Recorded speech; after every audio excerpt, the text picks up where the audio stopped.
For a July update. I went on vacation for a couple weeks, so couldn't do anything, kind of out of town. Not a big deal. But as you can see here, this passenger side bracket I bought off Amazon. It just didn't fit right. I had to drill some holes out to make them fit. It was a fucking royal bitch. The drill bit's 3/4 inch. I wallered out every hole after I drilled them out. I think I ruined the drill bit. I'll show it to you in a second. But there's 3 of them here. This one was already damaged when I got the truck, so I just made it worse.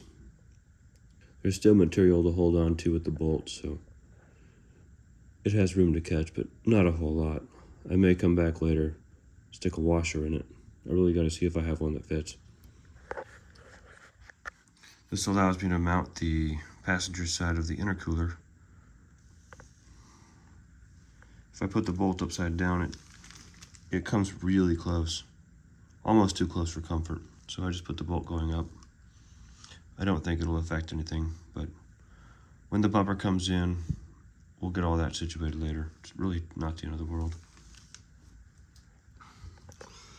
I got the thermostat put in. I bought a 160-degree thermostat.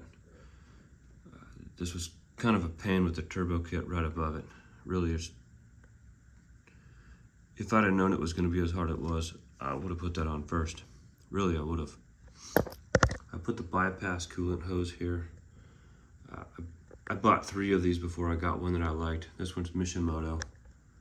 You can't really see the logo on it, but it's silicone. It's got a little plastic liner on the inside. It's really good looking. Other than that, I'm looking at the alternator. The one I have does not fit my harness. I just have some hardware up here. I found that these torque converter bolts, they fit right in. They literally screw right into the backside. I think what I may consider is a 4-pulley system where the power steering pulley, the alternator, the water pump, and the crank, and building a conversion to where I can use the alternator. You can see there's missing those little tabs. Using the alternator as a tensioner and just putting a bracket as a spacer to lift up the alternator to put tension on the belt. Worst case scenario, it doesn't work. I gotta solid mount it. I can put a tensioner right there. It is really not the end of the world. I have yet to put on my throttle body that I bought. I don't know if that's been put on camera yet, but I've got the Trailblazer SS intake manifold and a 102mm throttle body, which, as you can see here, is ready to go. It came with a little spacer. I'm not going to use it. I'm just going to bolt it directly. But it's a downsizing spacer.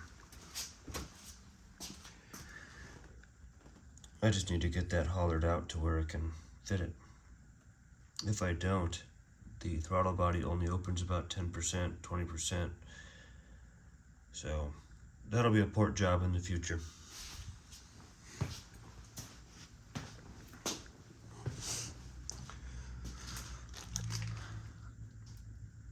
I redid the entire front differential here. It's been cleaned up a little bit, but it's not 100%. It's just too oblong and too difficult to handle alone. If I had a way to lift it up and get it in the air and suspend it, it'd be a lot easier to fully clean it, get every little piece, nook and cranny done, but I'm gonna go ahead and paint it and throw it on the truck. Not like you can see it anyways. If it goes bad in the future, I'm buying a new one. This one, whoever owned it before me, the owner neglected it. It really is in rough condition. Somebody had every bolt going into it was completely coated with thread locker, that Loctite stuff. So I had to take all that stuff off, which is in a previous video. the passenger side where that tab goes right here. The part where you put the little lock ring in is damaged. So I put a lock ring in and found the only dealership in Sacramento that had one. And I couldn't put it on.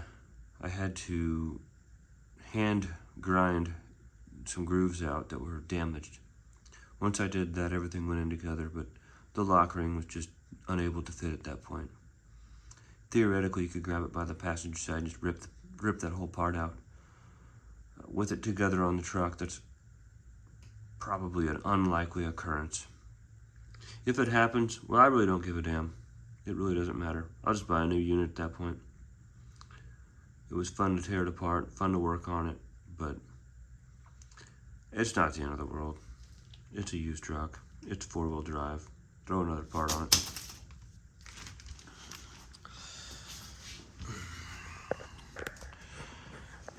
One of the bolts is pushed back. The steering gear of 4-wheel drive, a bolt comes in contact with the turbo kit. I'm glad I understand that now instead of having the whole truck together. You cannot get that bolt out without removing the kit. It just is not going to happen. I ordered a steering gear. It's going to come in the next 3 months. I wanted to get a custom made one that has a 12-to-1 ratio. I just really want to play around with it. It's throwing money at a dumb idea, but if it's fun, fuck it, let's do it.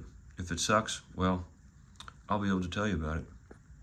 If it wastes money, well, you won't have to make the same mistake I made. But there's 3 bolts that go to it. They're not too bad. I cleaned them up a little bit already. The tube you're looking at is the drain for the oil out of the turbo. It just cuts in and goes to the bottom side of the pan. The whole kit should work right around it. Everything should come together smoothly.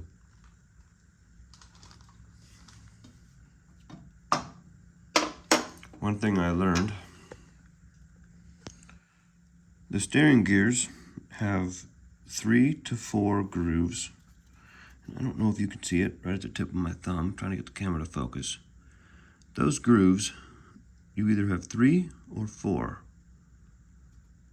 I have 4 on mine, so I bought a 4-tooth output gear on my steering gear that I bought. So when it comes, it should fit my new knuckle. And that was a conversation I had on the phone with Lee's Power Steering. Great people, by the way. Wonderful, wonderful to work with. I had hundreds of questions. They answered all of them. I told them how stupid my build was. They laughed a little bit and said, yeah, we got you. And we made it work. We got a part ordered and they got to build it by hand. So we'll see how it goes. The next big thing is to get the steering done, get the steering put together. It'll be interesting as the kit has no information regarding the hole where the steering line will come through and the turbo kit. So I'm gonna have to figure that out as I go. I'm hoping there's no interference. The kit said there shouldn't be any. But we'll see how that really plays out. You can see on camera here, it just it really makes me scratch my head. The steering column literally cuts through that hole with 3 bolts at the bottom. There's a boot that goes on top of it. The line comes out and somehow is gonna come through here. See if I can get the phone down in here a little bit. In the way of the power steering gear. I just don't know how it's gonna go. It's really hard to hold with stuff in the way. But we'll see what happens. Overall, I think it looks pretty cool. I think it's a beautiful build. I'm gonna eventually get that painted on the firewall. Make it look like the white part in the back over here.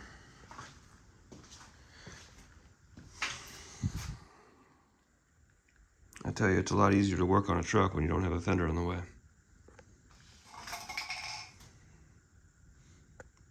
That's my vacuum distribution block. As I plug everything in, I'll make videos on that as I go. But it'll be fun. It'll be worth it. Got a long way to go. Thanks for watching.